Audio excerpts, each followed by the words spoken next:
நம்ம ஜேம்ஸ் கன்னோட டிசியு அடுத்த வருஷத்துலேருந்து இன்ட்ரடியூஸ் ஆயிரும். அதாவது அடுத்த வருஷம் தான் சூப்பர்மேன் மூவி வரப்போகுது. அதுலேருந்து நம்ம ஜேம்ஸ் கன்னோட டிசியு கன்னியூ ஆரம்பிச்சிடும். அவர் போட்டிருக்க ஷெட்யூல் படி எந்த ஒரு இடத்துலையுமே நம்ம ஒண்டர் உமனுக்குன்னு சொல்லிட்டு ஒரு சோலோ மூவியே கிடையாது. ஏன்னா அது பேரடைஸ் லாஸ்ட்னு ஒரு மூவி வந்திருக்கு. அதுலேயுமே நம்ம ஒண்டர் உமன் வரப்போகிறது இல்லை.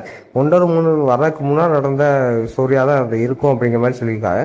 இப்போதைக்கு ஒண்டர் உமனுக்கான மூவி எங்கே வரப்போகுது அப்படிங்கிறது அஃபிஷியலாக எந்த ஒரு இடத்துலையுமே சொல்லலை. பட் ஒரு நம்ப தகுந்த சோர்ஸ் என்ன சொல்லுதுன்னா, பேட்மேன் இஸ் சூப்பர்மேன் அப்படிங்கிற ஒரு பேட்டில் நடந்து அதுக்கப்புறம் வர மூவியில தான் நம்ம ஒண்டர் உமனுக்கு ஒரு ரோல் வரும், ஒண்டர் உமனுக்குன்னு ஒரு தனியாக ஒரு மூவியும் வரும் அப்படிங்கிற மாதிரி சொல்லியிருக்காங்க.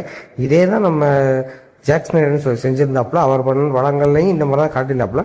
இது ஒரு நல்ல விஷயம் தான். இருந்தாலும் நம்ம ஒண்டர் உமனுக்குன்னு ஒரு மூவி வந்தால் தான் அவங்க தான் ஒரு முக்கியமான ரோலே நம்ம இதுக்கு முன்னாடி பார்த்த எல்லா மூவிலையும் பண்ணியிருப்பாங்க.